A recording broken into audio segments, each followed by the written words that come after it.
उन्हें कहना कितने मिस्टर मारोगे, हर घर से मिस्टर निकलेगा।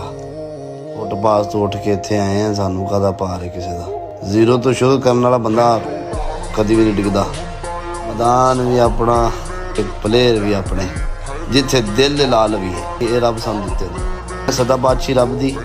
जो असीं अपने मूँह आखने कि रब ते बिलीव रखने वाला बंदा मरदा नहीं, तो ये टाइम ही रब ने लिया। ठीक है, तो इस टाइम के भी रब का शुक्र अदा करो, क्योंकि अल्लाह के हुक्म तो बगैर पता नहीं हिलदा।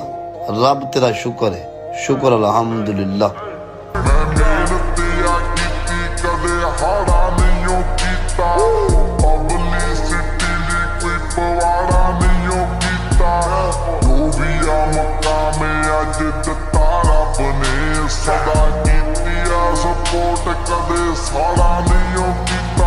बस इंशाल्लाह तुसी दुआएं करो, टाइम आवे बस, कोई रोला नहीं।